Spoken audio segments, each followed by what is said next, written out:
Hello, Elkhorn Area School District families. This is Jason Tatlock, your superintendent. Wanted to spend a couple moments to share some brief updates with you.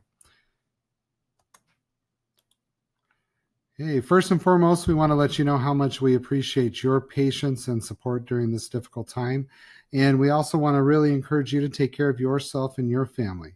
This is technically spring break. I know it's changed a lot of your family plans, but whatever you can do to make the most of it, we really encourage you to do so. But first and foremost, thank you for all of your patience and support.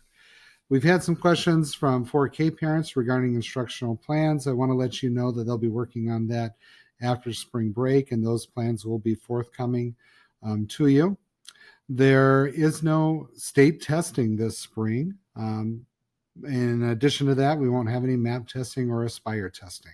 So just know the kids will not have to make up any state exams. We're not going to worry about that. AP exams will be completed at home. For those students who have those courses, information will come out from AP and from the high school. Civics exam is still going to be required for those students that are seniors this year who haven't passed it. They'll need to complete that prior to graduation. We will work with them directly.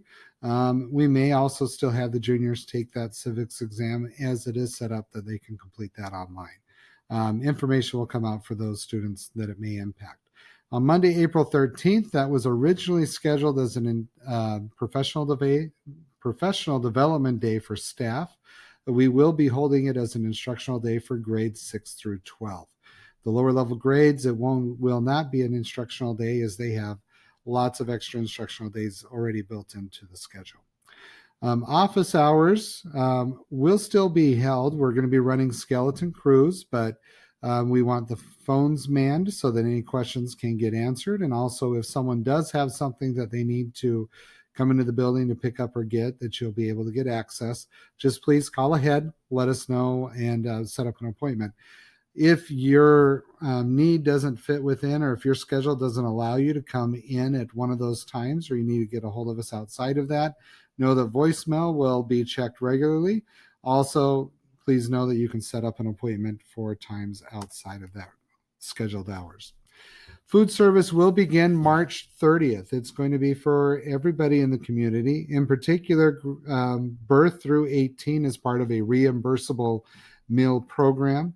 It's a little different than the regular school lunch. It's more of a grab and go. It's like our summer feeding program. But we will be providing breakfast and lunch at the same time. I'll go over that in a little bit more detail in a second when I get into the website.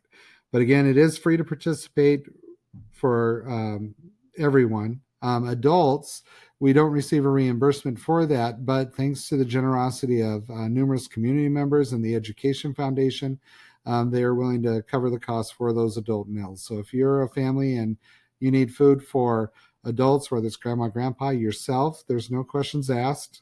Go ahead and indicate that. We'll track it, and then we'll cover the cost of that meal through donations. There are a couple of blood drives that are scheduled in April. We are working with those organizations to still hold those at the high school, taking necessary safety precautions. But as you can imagine, blood drives are an essential service. There is a shortage around the country, and we want to support those organizations as best we can so that they can pull those off.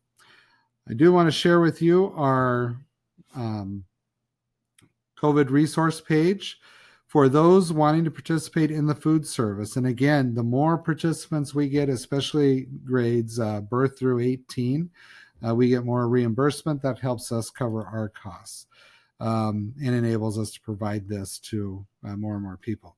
But you'll see that there's a letter explaining it. There is a meal service needs form. Would like everyone who would like to get a meal to please complete this. This will help us know how many meals to prepare. We'll prep extra, so if you didn't fill that form out, go ahead and still show up at the location if you want a meal. But if you could fill that out, that will help us be more efficient. The bus stops. Here is a listing of the approximate times when the buses will be coming by.